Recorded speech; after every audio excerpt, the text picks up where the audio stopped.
What's going on, guys? It's Peter here, and today's video is going to be on the K&N air filter as well as cleaning our mass airflow sensor. And it's going to be the start to a series where I'm going to basically follow the steps that I found on this site to increase horsepower. There's going to be some other parts that we're installing that I just wanted to do, and this is just a small series. So there's a lot of other things that we're going to be doing to this vehicle, including maintenance and other performance enhanced things, and a lot of it's just going to be over the course of a year or two. But today, this is an easy one for you guys to do on your own. You want to pick up some mass airflow sensor cleaner. This is very easy to find at almost every auto parts store. I highly suggest you only use this to clean it. It is a very sensitive thing. And then the K&N air filter. We are not going to be doing a ram air, a cold air, anything like that. We're going to be using the stock box. We are going to be modifying that, but not through our own means. We're going to be putting a highly reputable ram air system on here, and I'll show you guys that down the road.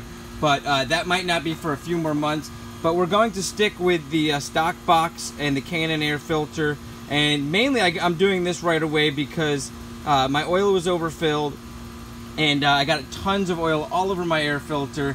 And I started thinking, if this happens again, I don't want to keep replacing these $20, $30 filters for this vehicle. So the K&N was about 60 bucks, and these can be cleaned. Also does improve your horsepower. Very minimal, but it will. And combining it with some exhaust and some other things like your mid-pipe, you will see more response. So there are a lot of people that claim it doesn't do anything. Some people claim it loses horsepower. I've had very good luck in other vehicles with these where people were claiming the same thing, and I've really enjoyed the product. I've driven 20,000 miles in one car and took it out to clean, and it was pretty much spotless. So I really do enjoy the way that these perform.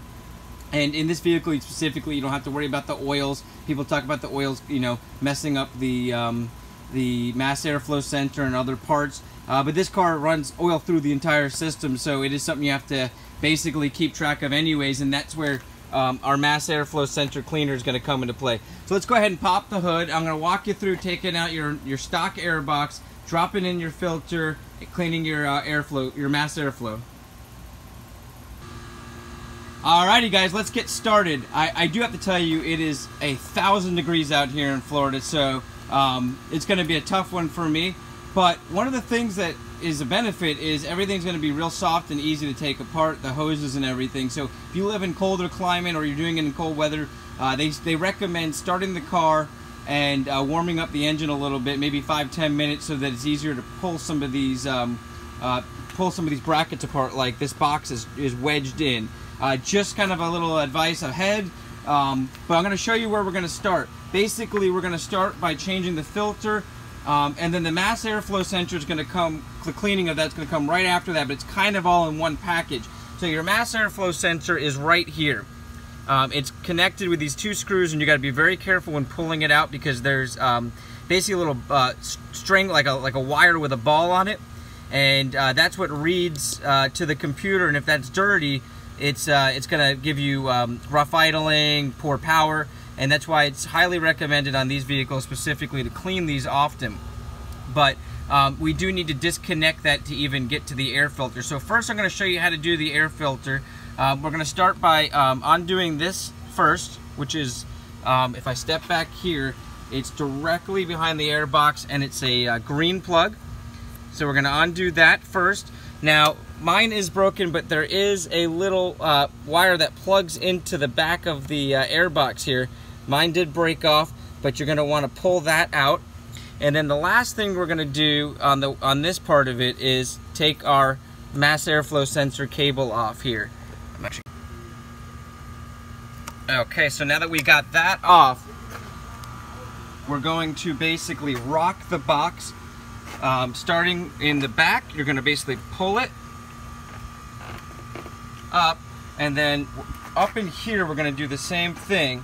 We're going to rock it, and you're going to feel it pop loose. It's basically wedged into your VFAD system over here, which opens up and allows more air in. So So I'm gonna go ahead and loosen that up and show you guys how that comes up. I'm gonna use both hands. Okay, now once you've got the box fully cleared from the bottom section there where you can rest the intake section here, you're going to basically use two hands and pull up on your box, and you can see, my God, this thing is completely covered in oil. Both here and when I pulled up the box up underneath there. So I'm gonna go ahead and pull this filter now.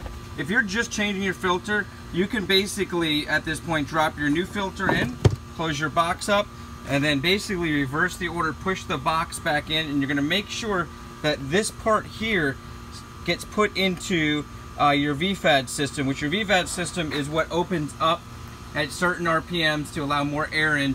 It's a pretty unique but good system that the Rx8 has as part of its higher performance.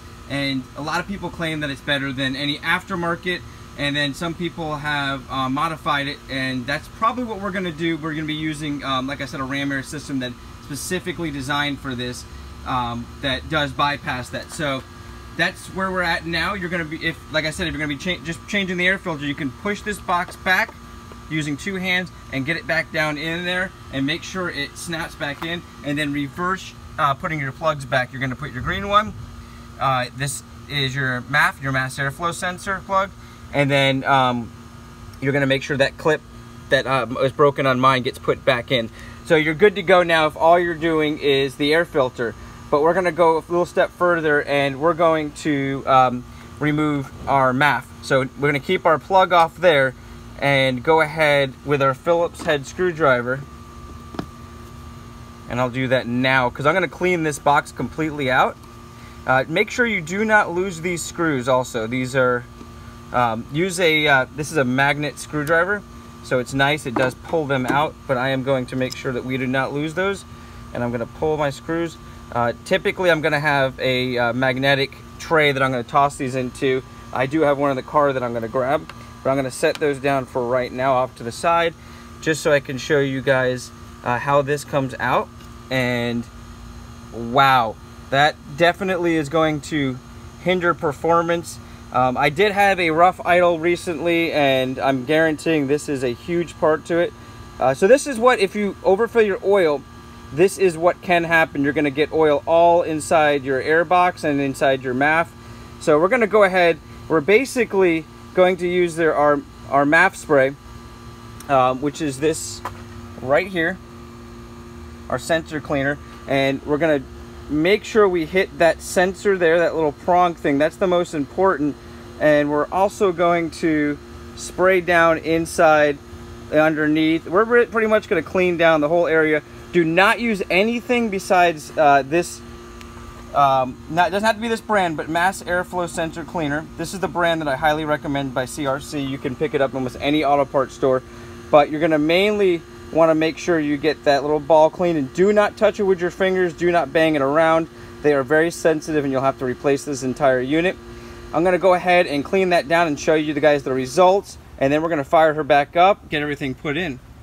Okay, so before recording this, I did not know I was going to come across so much oil being up in this entire system, but I wanted to show you, hopefully I can focus on here, how much oil is still lying. I'm going to just put my finger in here so you can get an idea inside these hoses. So I'm going to disassemble this entire unit here, including the air box, and I'm going to clean it down. Now, why I'm showing this is just to give you guys an example of what could happen, specifically if you overfill your oil, because I think that is what occurred here.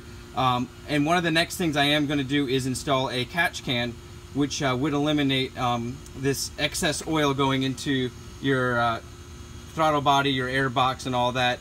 And that's going to probably be in a very soon episode because they're pretty inexpensive, probably 30-40 bucks with shipping, and they're fairly easy to install. They're quite universal.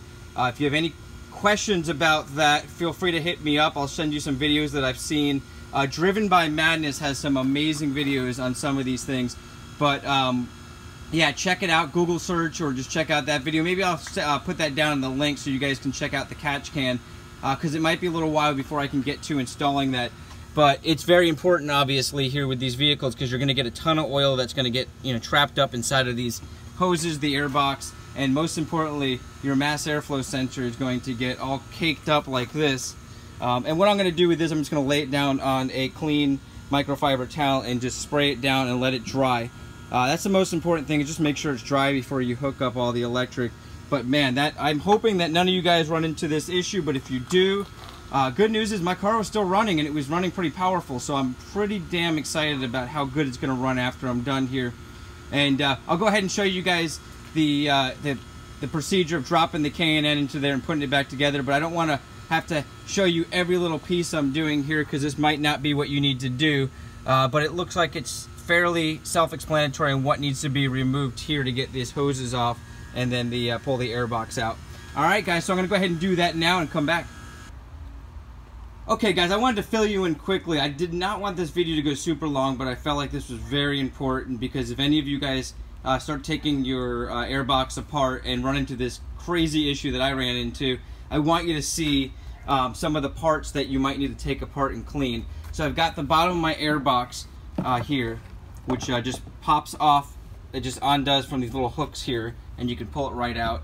This is the hose that connects to your airbox this direction, and you basically are going to take off this here, and then this little box attached to the side. So I was just going to try to clean up in it. Oh, see, that's what I was going to show you. And I'm not sure what this little box that connects to the side is, but man, there is a ton of oil caught up in there. It almost seems like it's a type of catch can that's built into the system, but I'm not sure, but it does connect to the side of the airbox. I'm sure somebody's going to fill me in. I'm going to feel stupid when I realize what it is.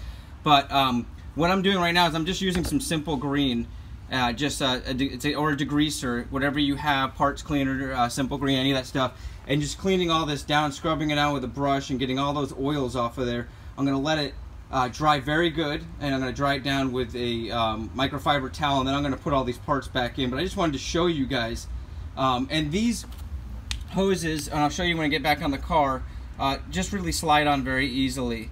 There's 3 of them, and then you got to just unscrew this a little bit, and that pops right off. So it's pretty simple to get this part off. I just wanted to fill you guys in quickly on how I was doing that. I'm using simple green or any degreaser that you have. Scrub it down, wash it out with a hose, and then let it dry very good, and we'll put them all back together. Okay, while the MAF is drying off from being cleaned down, I'm going to show you quickly how this goes back together. So you've got this little box, which seemed to catch a lot of oil, and that just slides on, and there's a little notch. Once you get it slid in there, you're going to slide it to that little notch, and it's going to go in, and it's going to look like that. Now this is the direction that it's going to go on.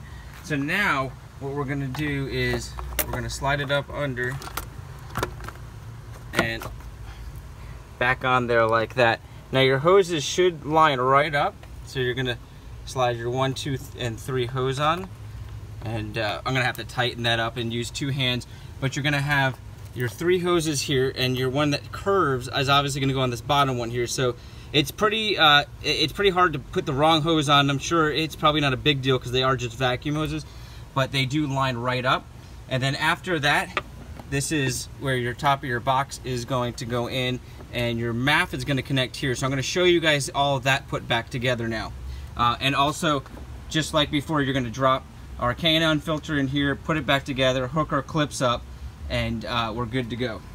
Okay, so this ended up being a much bigger project than expected, but in actuality I'm much happier because now I know that the car is going to run a little bit better due to the fact that it was completely destroyed with oil all through the intake system. So I'm going to go ahead and fire this thing up, but I wanted to show you real quick.